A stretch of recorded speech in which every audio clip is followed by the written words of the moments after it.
Hey, it's Hovis, and in this video, I'm gonna tell you how to lose a lot of money in real estate investing. Now, of course, I'm kidding. I want you to avoid losing money out of state. And there's a lot of great things that can happen when you invest out of state. You're able to expand your investment horizon. If you're living in California or Colorado or New York or Washington State, those markets are very costly and difficult. And so a lot of people have found that they can go to other states, other markets, and be able to make some serious money. However, if you don't do it correctly, you could lose a significant amount of money, and that's what this video is all about. I have been around a lot of real estate investors who decided to start investing out of state and have seen how they have lost a lot of money. There's a lot of tips that I'm going to be showing you in this video, teaching you how to not lose money when you invest out of state. And if you like anything I say in this video, do me a favor, hit that like button. So my first point when you're investing out of state is don't overpay for a $5,000 house. When we go from one market to another market, we see these markets that have these incredibly low price points of their houses, $5,000, $10,000, $20,000. Don't allow that perspective from your market to cloud your judgment. Believe it or not, you can overpay for that house. One of the very first properties we bought when we first got into Memphis was a $5,000 house. And I said to myself, there's no way I could possibly lose buying a $5,000 house. And the reality is you can. There are certain markets where that property is only worth 30 grand. If you pay $5,000 for it and it needs $40,000 worth of work, you just overpaid for a $5,000 house. It's not worth what you're gonna put into it. You're not even gonna be able to rent it and get your money back for years and years and years. So don't fool yourself into thinking that a $5,000, $10,000, even $20,000 house is so cheap that it's a good deal. The second way to lose money out of state is not visiting the market. It's amazing to me how many people invest in out-of-state markets, places they've never been to, have no idea what it's like just because they've heard that it was a good market, got some tip from somebody else, saw someone else be really successful, and writing checks for tens of thousands of dollars and never going to the market. Now, I know real estate investors are very cheap, but shoot your lock off your wallet and go buy a plane ticket, go to the market, and actually see what's going on there. See if it's something that you want to put your hard-earned money towards. Go and buy the plane ticket, get to your market, and if you don't even want to get into a hotel room or rent a car,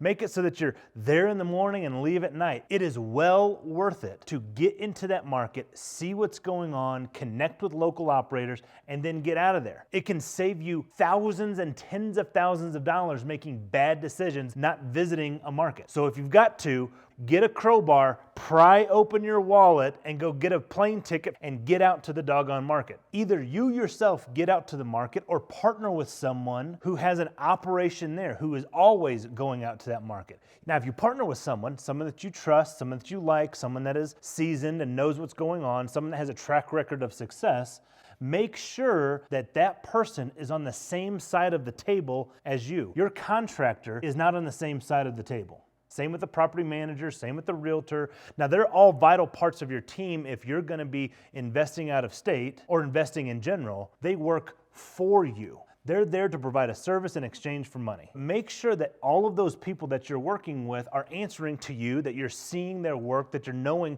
what's happening. If not, you need to partner with someone who is. I'm out in my markets every 6 to 8 weeks, checking on things, meeting with contractors, talking to my staff, seeing the rental properties, making sure that my standards are being met. So when people partner with us, they know that somebody is overseeing and managing the managers, which is the third reason why people lose money investing out of state. They don't manage the managers. I see it all the time. Someone gets really excited about buying a property, they buy a deal, hire a contractor, hire a property manager, and all of a sudden the rehab is larger than it should have been, the property doesn't appraise like it should have, the property management company isn't collecting rent as they should have, and they start blaming and pointing fingers to everybody else. The reality is most investors who are investing out of state don't manage the managers. You have to stay on top of them. You have to oversee them. And if you don't, you're going to lose money. I've seen it too many times. People who have bought excellent, great, wonderful deals that rehab should have been $10,000 turned into $30,000. Properties that should rent for $1,000 are renting for $600. Property managers not collecting rent over and over and over again, letting tenants stay in the properties long term without doing anything. You see, that's just poor management. And as an investor, you have to take the responsibility to manage the managers. Now, there's 4 key areas I see where managing the managers really falls down. And number 1 is the rehab cost. If you're not making sure that that contractor is staying under budget, sticking with the scope of work, making sure that they're doing quality work, your rehab budget is going to go through the roof. The second way I see out-of-state investors having issues with managers is tenant selection. They just outsource that, never have any kind of involvement, never think about who is getting into the property, and therefore doesn't know if that person is going to pay rent or not, doesn't have a good feeling for who that person is. The third thing I see out-of-state investors having issues with is not understanding the lease terms that their property management company is getting involved in with a tenant. A lot of times property managers will get into 1-year, 2-year, 3-year leases. My philosophy is a little bit different. I only do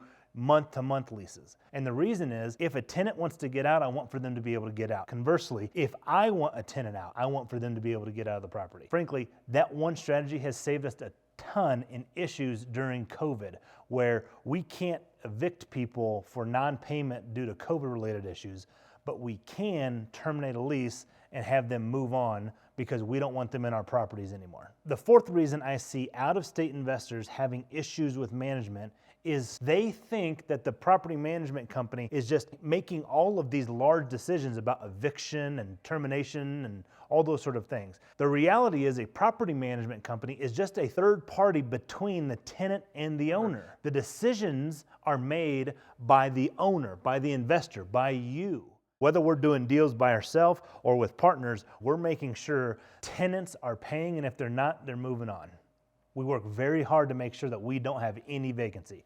Get a good house in a good neighborhood with a good tenant where they love the schools and want to stay long-term. That's our goal, because we don't want to have vacancy in our properties. See, in my office, vacancy is a 4-letter word. But if you're an out-of-state investor and you don't know what's going on and the property management company isn't being as communicative as they should, or they are and you're ignoring them, which a lot of out-of-state investors do, just hoping that it'll go away, if you stick your head in the sand, you're going to lose big time. The fourth reason I see out-of-state investors losing money is when they don't do fundamental deal analysis. Just because a property is cheap or just because someone says that it's a good deal doesn't mean that it is. You still have to use fundamental real estate investing analysis. You still have to figure out what it's worth, what's it going to cost to fix up, what kind of rent can you get, and plug that into your deal analysis calculator. Don't allow someone to just tell you that it's a deal and believe them hook, line, and sinker.